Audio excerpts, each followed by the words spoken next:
সালার প্রেম করতে গিয়ে জীবনে কত কিছু করলাম, আর জরিনা আমাকে ছেড়ে গেল। গুষ্টি মারি জরিনার। আমি চাকরি করি না। জরিনার বাবা রাজি হলো না আমার সাথে বিয়ে দিতে, আবার রাতে দেখা করতে বলল। 3 দিন যাই নাই, জরিনা আমার সাথে ব্রেক আপ করলো। আমি তো বুঝতে পারছিলাম রাতে কিসের জন্য যাইতে কইল। ওর তো বাড়া দরকার, আমি জরিনাকে আমার বাড়াটাই দিতে পারলাম না। ওর বুড়ে সালির ঘরের সালি জরিনা, জীবনটা বরবাদ করে দিলি। গুষ্টি কিলাই, আজ চাকরি নিতেই হবে। চাকরি নিয়ে তারপর প্রেম করব। যাই হোক, একটা গান গাওয়া যাক।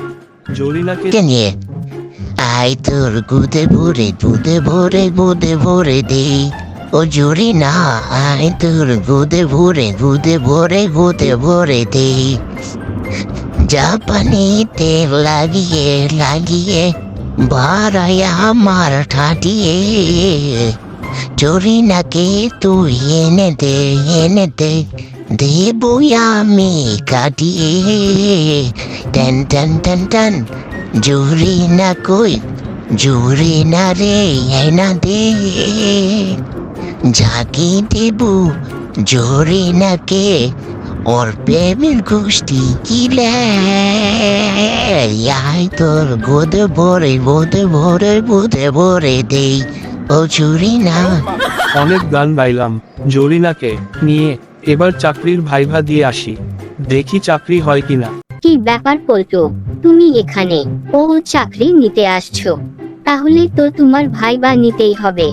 আচ্ছা বলো তো, তোমার প্রেমিকার সাথে ব্রেক আপ কেন হলো? সালির জরিনা আমাকে অসহায় ভেবে কি প্রশ্ন করলো? এখানে চাকরির ভাইবা দিতে আইছি নাকি প্রেম নিবেদন করতে আইছি?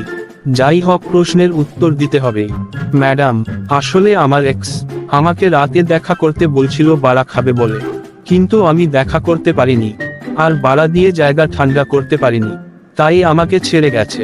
কি বলো তুমি? ফালতু কথা, বেয়াদপের মতো কথা। তোমার তো বাড়াই নাই, তাহলে দেখা করতে যাইতে। তোমার চাকরি হবে না, এখান থেকে চলে যাও।